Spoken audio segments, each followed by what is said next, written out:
Olá, eu sou o Lorival Santana, você está no Earth News Terra e vai começar agora a terceira parte da nossa conversa fascinante com o biólogo Adalberto Val, pesquisador do Instituto Nacional de Pesquisas da Amazônia, o INPA, vice-presidente para a região norte da Academia Brasileira de Ciências, que tem propostas importantes para o desenvolvimento da ciência da Amazônia. Ele que fala com a gente diretamente de Manaus.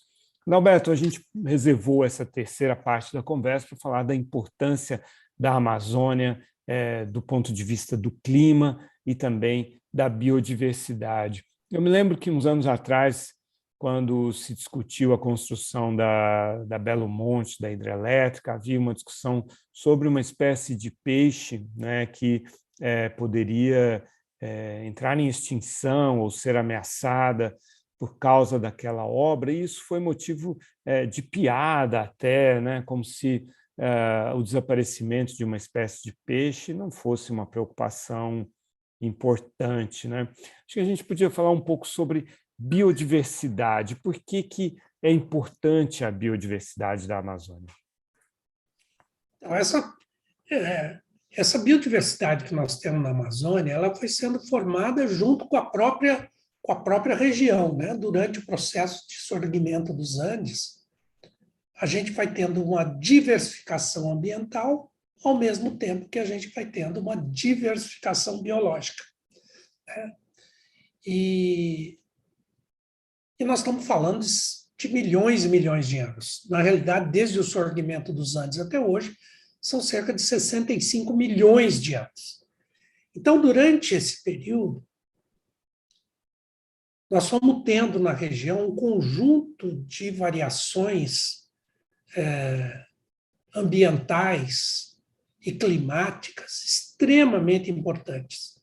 E os organismos foram tentando se adaptar a essas mudanças e foram incorporando informações no seu genoma. Esta região, por exemplo, tem uma das maiores diversidades de peixes de respiração aérea.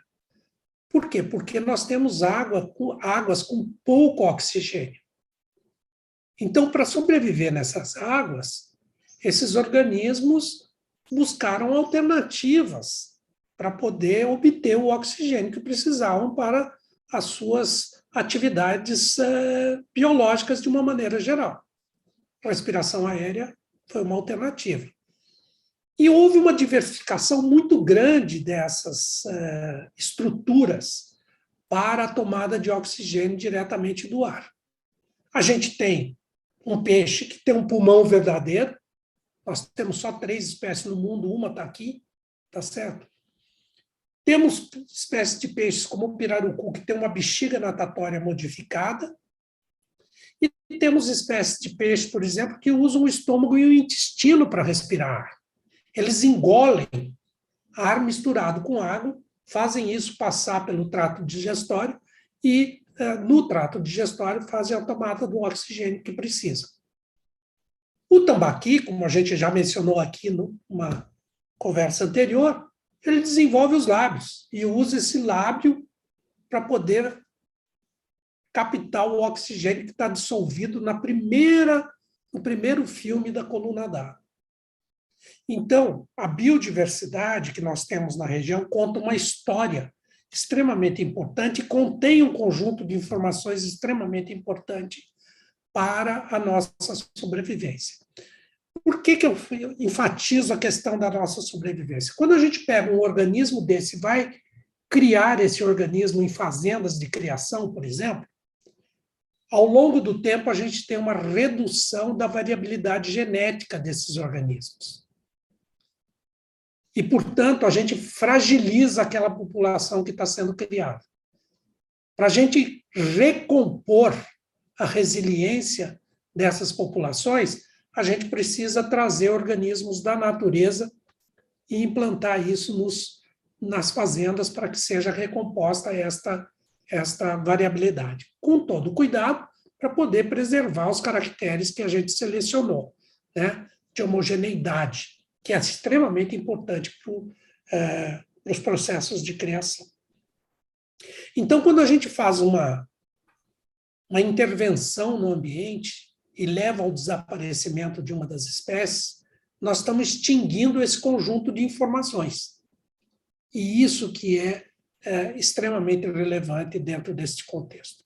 É interessante, Agora, Adalberto, que quando o debate aqui no Brasil, né, de forma superficial, coloca como se tivesse que haver uma escolha entre o agronegócio, que é a produção de alimentos para alimentar a humanidade, e a preservação da floresta, né? Em primeiro lugar, o agronegócio não precisa diminuir para a gente preservar a floresta. A gente tem a área agriculturável sobrando no Brasil e a produtividade do agronegócio só aumenta. Então, o agronegócio não precisa encolher. Em segundo lugar, quando a gente fala de todas essas riquezas da Amazônia, você tem salientado desde o primeiro episódio o potencial de alimentação que tem nos peixes, por exemplo. A gente teve um programa com a Valéria Pascoal, que é especialista nas plantas alimentícias não convencionais da Amazônia, que falou de uma série de alimentos, você mencionou alguns também, vegetais, né, que são altamente nutritivos, saudáveis, que previnem uma série de doenças que nos atormentam hoje em dia e que são alimentação também. Então, a gente não está dizendo que a gente precisa parar de comer para poder preservar a Amazônia, é exatamente o contrário. Não há essa dicotomia, não há essa dicotomia. A própria Academia Brasileira de Ciências escreveu um documento, eu tive o prazer de coordenar o grupo que escreveu esse documento, chama-se Biomas e Agro. Não existe essa dicotomia, na realidade são atividades complementares. O que nós precisamos entender é que sempre numa distribuição normal tem aqueles outliers, né? Tem aqueles que estão fora dos padrões, né? Então, a questão do desmatar para poder utilizar, num primeiro momento, uma pequena área mais produtiva, ela é ilusória. Ela garante a produção num ano, mas no ano seguinte já começa a declinar. Então, na realidade, o que acaba acontecendo é que a gente precisa uma conservação integral do sistema. Eu não estou dizendo que a gente não pode usar as informações que estão no sistema ou coletar algumas coisas que estão no sistema para a gente poder avançar com as coisas. Eu faço sempre aqui, Lorival, uma distinção entre preservação, que vem lá do latim, preservare, tá certo? E que dá nome a um monte de outras coisas, tá certo? De conservação. Preservação é manter intacto, é isolar. E conservar é cuidar para existir. Então, o que nós precisamos, na realidade, com relação à Amazônia, é cuidar para que ela exista. Cuidar para que ela exista significa a gente usar a floresta para obter as informações que precisamos, significa usar a floresta para os sistemas ultraconvencionais que a gente tem na região, principalmente na parte interior, com relação à pesca e coisas desse tipo, para as populações ribeirinhas. Significa não desmatar, significa não fazer atividade de mineração ilegal, né? E coisas desse tipo. Mas a gente tem desafios novos nesse processo. Ao lado dos desafios políticos, nós temos os desafios globais. Entre eles, a questão das mudanças climáticas, tá certo? E este é um desafio grande, tá certo? E aí a gente não está falando do peixinho que foi construído uma hidrelétrica, tá certo? Que foi motivo de piada sem razão, porque é muito importante a gente desenhar processos para conservação da floresta. Sabemos hoje que é possível ter a produção de energia elétrica com conservação ambiental, quer seja construindo alternativas para viabilizar a migração natural dos peixes, quer seja, na realidade, usando tecnologias novas, tá certo, para a produção de energia elétrica. Não precisamos fazer só barragens imensas que inundam áreas extremamente grandes para a produção de energia elétrica. Mas a questão das mudanças climáticas também é uma questão extremamente importante ao lado da poluição, tá certo? Poluição com produtos que demoram tempo muito significativo no ambiente, como são os plásticos. Podemos conversar sobre plásticos num outro momento. Mas, com relação às mudanças climáticas, o principal desafio no que se refere à Amazônia é a temperatura. A temperatura é um problema extremamente sério na Amazônia. A gente fala assim, não, lá não tem problema, porque já é calor danado. Quer dizer, se aumentar 1 grau não tem importância. Completamente errado esse raciocínio. Os organismos que vivem na Amazônia já vivem perto dos seus limites térmicos. Vários caraciformes, que são peixes comercialmente importantes na região, vivem a 1 grau da média das máximas, por exemplo, do Rio Negro. Quer dizer, isso significa que se a gente tiver um aumento de 1 grau Celsius, apenas 1 grau Celsius, tá certo? Em alguns ambientes a gente vai ter esses animais, esses peixes, expostos aos seus limites térmicos e vão desaparecer. Como a gente tem na Amazônia uma estimativa de que em certas áreas a gente pode ter um aumento entre 4 e 4,5 graus Celsius, isso é muito preocupante na região. O nosso laboratório aqui em Manaus construiu 4 salas climáticas com apoio do INCT Adapta para poder estudar essa questão. Então, a gente tem uma torre no meio da floresta que faz a leitura da temperatura, da umidade, da quantidade de CO2, da luminosidade, e transmite isso por rádio até os computadores do laboratório. Os computadores do laboratório reproduzem esse cenário numa sala que a gente chama de sala controle. Depois, a gente tem 3 salas que simulam o cenário ambiental do ano 2100. Tá certo? De acordo com as previsões climáticas do IPCC, do Painel Intergovernamental de Mudanças Climáticas. E nessas salas, no controle e nas demais salas, a gente incuba diferentes organismos e vê como eles usam as informações que eles acumularam durante o período evolutivo e quais são as vulnerabilidades deles face a essas mudanças climáticas. Então, o que a gente está aprendendo é o seguinte: primeiro, que a gente não pode generalizar o impacto dessas mudanças sobre todas as espécies que a gente tem na região. Segundo, que a gente tem espécies importantes que não conseguem responder aos impactos das mudanças climáticas e que provavelmente enfrentarão problemas extremamente sérios para sobreviver nesses ambientes. Terceiro, a gente está observando que, no caso dos peixes, principalmente os peixes comerciais, criados em cativeiro, vão consumir uma quantidade de ração maior para conseguir chegar ao mesmo peso. Portanto, um custo maior nos processos produtivos. Nós aprendemos também que a gente vai ter gerações de mosquitos que transmitem doenças, como, por exemplo, mosquito que transmite a malária, as gerações serão mais curtas. Portanto, a gente vai ter um número maior de gerações no tempo e uma ameaça, portanto, maior para as populações que vivem na região em face das mudanças climáticas.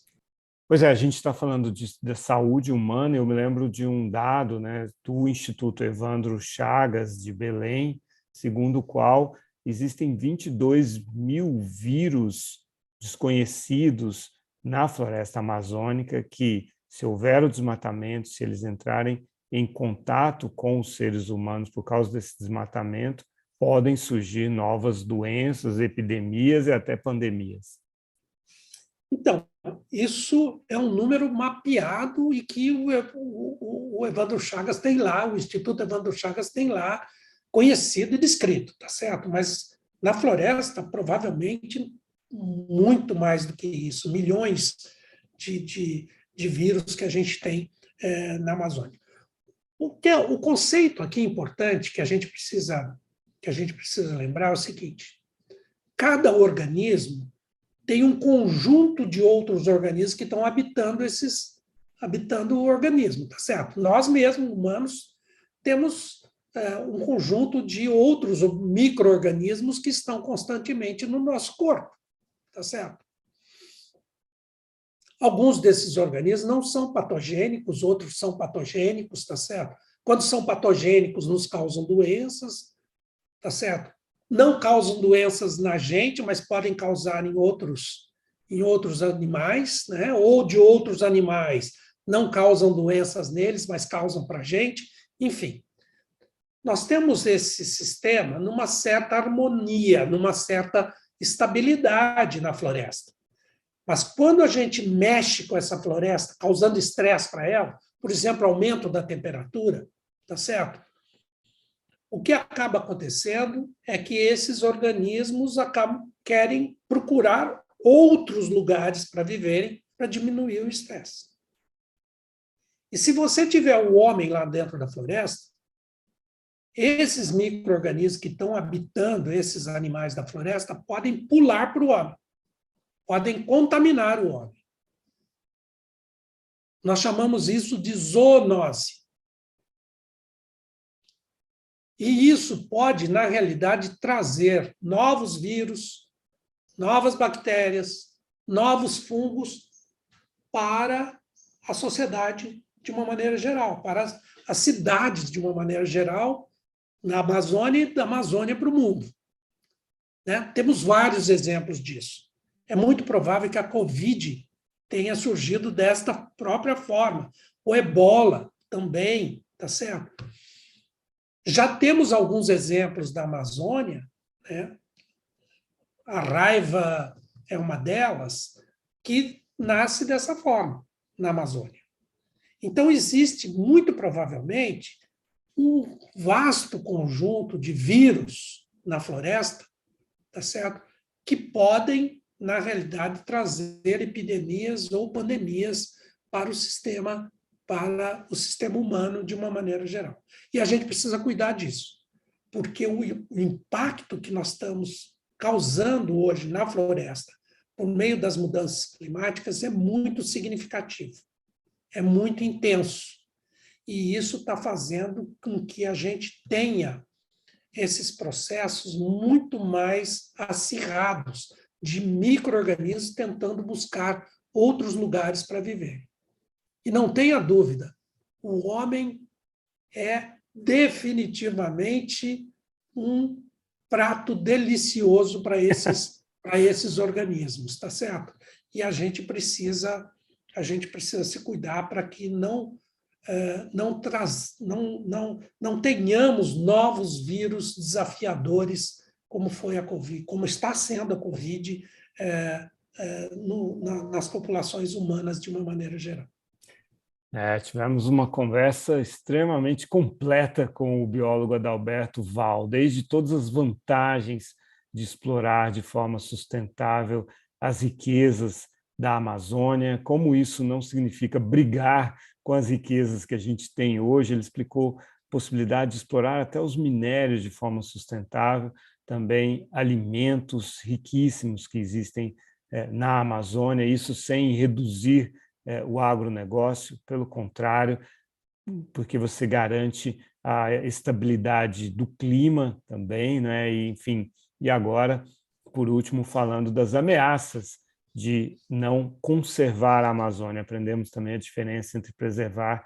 Preservar seria o mito da intocabilidade, né? Que, como todo mito, não é realista, né? Achar que a Amazônia seria intocável, mas de conservar a Amazônia e também da forma de fazer isso, um projeto de país que invista na ciência e na tecnologia da Amazônia, que é algo único. Adalberto, muito obrigado por essa aula tão completa que você nos deu sobre a Amazônia.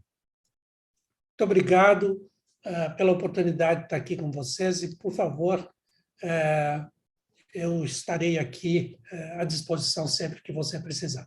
Nós vamos aproveitar muito ainda o seu conhecimento. Obrigado, um abraço. E um abraço a você que nos acompanhou também nesses 3 episódios. Tchau, tchau.